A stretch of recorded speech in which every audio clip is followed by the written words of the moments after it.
All eyes will be on Augusta, Georgia this weekend as the 88th Masters gets underway tomorrow morning. A number of golfers looking to rewrite the history books over the next 4 days. Tiger Woods aiming for his record 24th consecutive cut.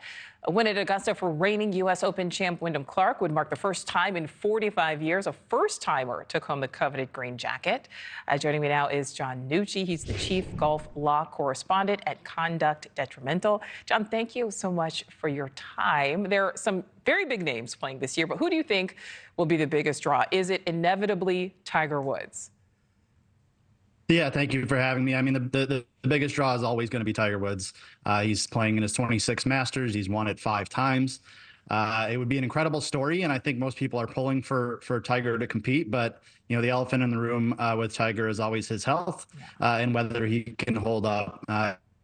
He withdrew from last year's tournament and has played only 24 holes on the PGA Tour since that time. So there are some reports that he's hitting the ball really well and looks good, but of course that's a lot different than actual competitive tournament play. So it would be a great story if Tiger's competitive this weekend and everybody's pulling for him, but he's got an uphill battle. Right, and we always know, when it comes to golf, it could be very different day to day. John, talk about why the Masters is such a big deal. Yeah, I mean, it's particularly, it's kind of golf's, pinnacle event, particularly this year and the last couple of years with the rift between the PGA Tour and LIV. These are kind of the events, all of these majors, where all of the players from the biggest stars from each tour play against each other. So, viewers may not be aware of this, but the Masters, like the other majors, is kind of its a standalone entity. They can kind of choose who they invite. So the rich history of the Masters, combined with the fact that it's the first time that we'll see all of the biggest names on both rival tours together, makes for a big spectacle. And there's always someone who seems to surprise everyone, have a really good showing. Do you think we'll see that from someone in particular this year? Yeah, it's probably the easy answer for me to say that Scottie Scheffler's going to win. He's playing very well. It's not going to be a surprise if he does so. He's been kind of a ball striking savant as of late. I really like Hideki Matsuyama this year.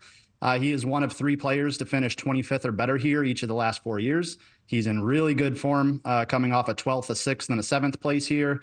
And he also won in 2021. So he's somebody that I'm kind of going to keep an eye on and track closely all week, in addition to Scottie and Tiger, of course. And John, before I let you go, you mentioned it, but what is the latest in the ongoing fight between the PGA Tour and LIV Golf?